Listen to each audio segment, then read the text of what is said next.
আসসালামু আলাইকুম। আজকে আপনাদের কোনো কৃষিভিত্তিক বা আমাদের খামারের কোনো ভিডিও দেখাবো না। আজকে আপনাদের দেখাবো আমরা কিছু বন্ধুরা মিলে আজকে একটা ছোটখাটো পিকনিকের আয়োজন করছিলাম, সেই ভিডিও। তো আমরা ১ম এ চলে গেলাম মাছের বাজারে চিংড়ি মাছ কিনতে। ২-৩ পদের চিংড়ি মাছ ছিল, কিন্তু একেকটার দাম একেক রকমের ছিল। আমরা যেহেতু বন্ধু-বান্ধবরা মিলে এই কাজটা করবো, এইজন্য হাইয়েস্ট যেটার দাম ওইটা আমরা নিতে পারি নাই।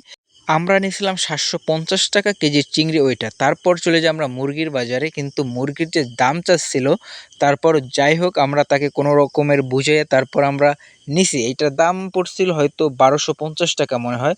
তো এইটা নিয়ে আমরা চইলা আসি আমাদের যে জায়গায় আমরা এটাকে জবাই করব ওই জায়গায়। তো আমরা দিনে, দিনে এইটাকে জবাই করে তারপরে আমাদের চিন্তাভাবনা যে আমরা এটাকে ফ্রিজে রাখবো। তারপর সন্ধ্যার পর যখন আয়োজন করব তখন আমরা এইটা নিয়ে তখন রান্নাবান্না করব।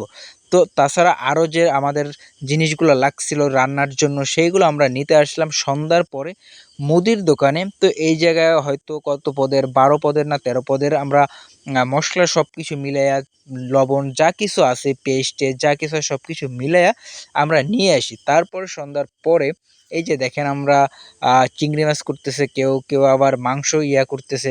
মানে যেহেতু আমরা সবাই ছেলে মানুষ, তো এইগুলো সব আমাদেরই করতে হবে। কেউ আবার চুলা ঠিক করতেছিল। মানে সবাই মিলেমিশে আসলে কাজটা করতেছিলাম। তো আমি আবার দেখাচ্ছিলাম যে সবাই কাজ করতেছে। কেউ চুলা জ্বালাইতেছে, কেউ আবার ওই জায়গায় চিংড়ি মাছ করতেছে, কেউ আবার মুরগিটাকে করতেছে। মানে সবাই একেকটা না একেকটা কাজে আছে। তো ইতিমধ্যে আমাদের চিংড়ি মাছ কোটাটা শেষ হয়ে গেছে।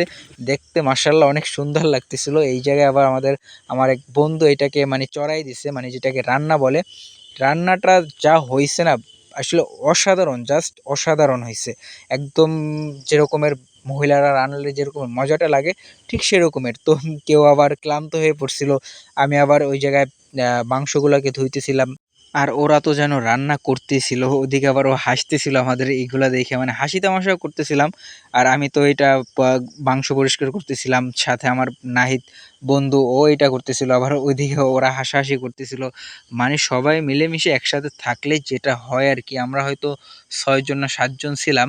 তো আমাদের মজাটাও ঐরকমের হইতেছিল। আর আমরা এইটা ছিলাম হলো আমাদের এক বন্ধুর বাসার ছাদে আমরা আয়োজনটা করতেছিলাম। দেখেন মাংসটার কালারটা কি আসছে। আ চিংড়ি মাছটা ও নিজে রান্না করছে, আবার মাংসটাও ওই রান্না করছে। জাস্ট অসাধারণ! মাংসটাও যেরকমের সুস্বাদু হইছে, চিংড়ি মাছটাও ওইরকমের সুস্বাদু হইছে। তো রান্নাবান্না আমাদের প্রায় শেষ হইতে যাইতেছে। আমরা প্লেট ধুইতেছি, কেউ আবার আমাদের আবার পোলাও ছিল। পোলাওটা আবার রান্না করছে আমাদের যে বন্ধুর বাসায় গেছি ওর মা পোলাওটা রান্না কইরা দিছে। তো আর বাকি চিংড়ি মাছ আর মাংস এগুলো জাস্ট আমরা রান্না করছি। আর দেখতে পারতেছেন যে আমরা একদম হয়ে গেছে উঠানের সাথে, সাথে সবাই বইসা পড়ছে খাওয়ার জন্য। মানে মাংসের যে কালারটা, চিংড়ি মাছের যে কালারটা আসছিল, কালারটা দেখে মনে হচ্ছিল যে জাস্ট অসাধারণ লাগবে খাইতে।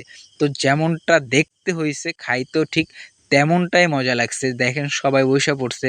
তো এইটার ফাঁকে আবার আমরা কথা বলতেছিলাম, কেউ হাসাহাসি করতেছিল। মানে ওর খাওয়ার মানে মাংসের টেস্টটা দেইখা ১ম তো আমরা চিংড়ি মাছটা খাইছি। চিংড়ি মাছটার টেস্টটা দেইখা জাস্ট ওরা মানে অবাক হয়ে গেছে যে ও এত সুন্দরভাবে, এত ভালোভাবে রান্না করতে পারছে।